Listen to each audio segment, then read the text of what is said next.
We are grateful you are here as we do this historic signing of MOU between the Manhyia Palace Museum and the Creative Seychelles Agency, which is part of the National Institute of Culture, Heritage and Arts in Seychelles. I'm sure you are all aware of the historic ties between Kumasi, Asante, and Seychelles, and to a larger extent between Ghana and Seychelles.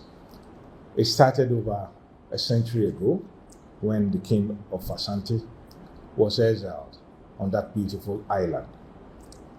In 1997, we celebrated the centenary of that deportation to the Seychelles. And this year was the centenary of the return of Prempeh. It's been called in many ways a nation in exile. That is when Prempeh was on the island. And some also call it island of prisoners or prisoners in a bar. Today, we're going to extend that cooperation, the cultural cooperation between these two countries in the form of an MOU between, as I said earlier, the museum and Creative Seychelles Agency. And I have with me the CEO of the agency, Emmanuel Dofé, and then I also have Stephanie, who is head of arts and also coordinator of the agency in that country. With these remarks, I will want us to officially do the signing of the MOU, after which Dofé will give some remarks. And Stephanie, if you are.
Mr. Ivo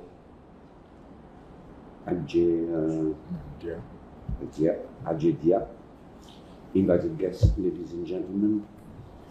Today's signing ceremony of the MOU between Seychelles and the Manhyia Palace Museum is a testimony of the bond that exists between Seychelles and Ghana, dated several years. We are a small country of around 1,000 people, yet we can learn and teach each other. The MOU will bridge the gap between our two countries, which can be nothing else but better. Several projects have already been discussed, and together we shall collaborate to see the fruits of a seed planted today. Ladies and gentlemen, may I take this opportunity to thank Mr. Ivo Ajedia for the invitation and organizing such a rich program for us that we wish we could stay longer, but we have duty calls back home. Ghana is a beautiful country similar to Seychelles. That's why, apart from the MOU, we will leave our footprints here through the humble donation of books and paintings for the museum. It's just the beginning of our journey to a successful cooperation Once again, thank you. We shall forever be grateful and live with fond memories. Thank you.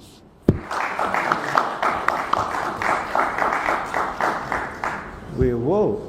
Thank you very much, Mr. Dufe, and also for your very diplomatic remarks. They brought us gifts, as diplomats do, and he's a cultural diplomat of his country. Gifts of books, gifts of other things that Seychelles is noted for, and we're giving them in return what we also have and can offer. I don't know if at this point you will want to officially take us to what you brought and explain to the media the meanings of these. Donated traces, traces of our slave side, the history of Cocodume and other interesting areas in the Seychelles. We gradually want to build a bigger collection, but that will come slowly.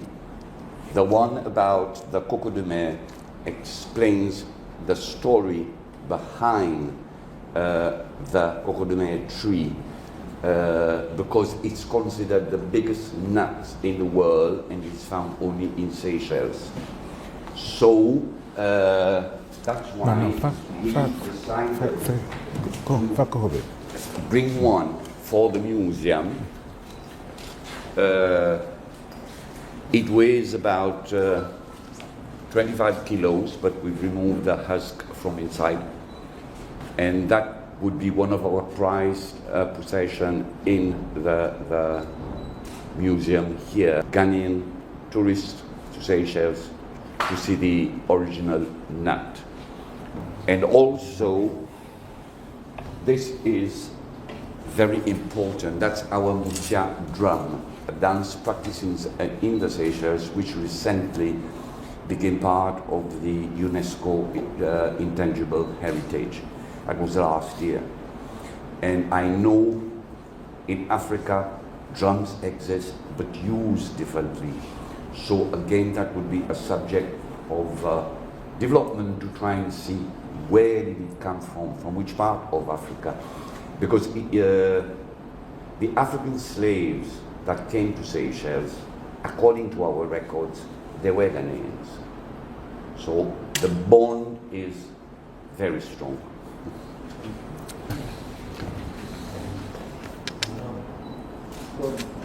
Few of our paintings, then we decided, okay, let's get the collection bigger.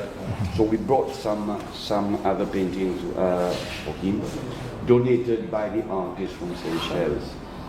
And that's from a female artist, which again reflects the Seychellois way of life, which when I walk around here is similar. So the question is, where did it come from, you know?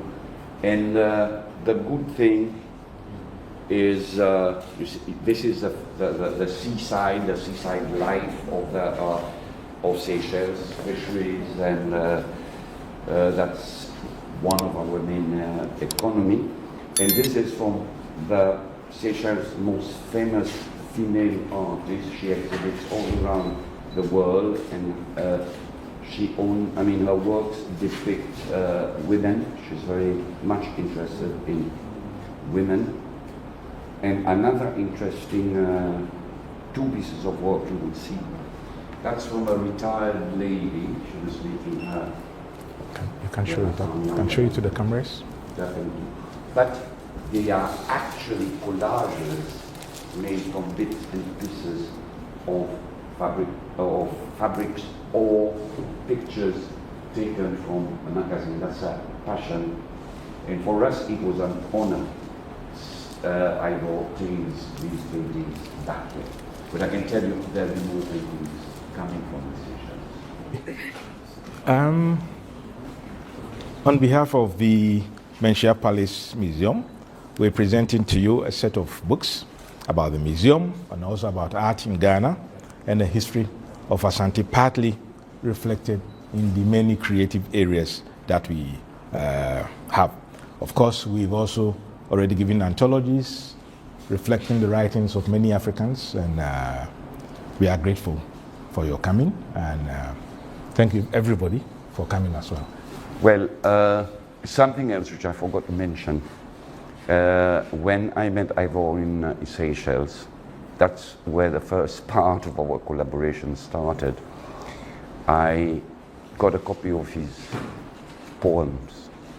He's written a good poetry book, and maybe everyone should have access to it and everyone should read it. It's very profound. And one among the poems is called Manhyia, and it talks about the exile of the king, prison behind bar. So I asked him, as an artist by profession, whether he would give me the information, the permission to actually illustrate the book from my perspective as an artist, which he gladly agreed, and to me it's an honor. And I'm working on the illustration, and soon he will be getting the 20 or 30 over paintings that will be done just for that.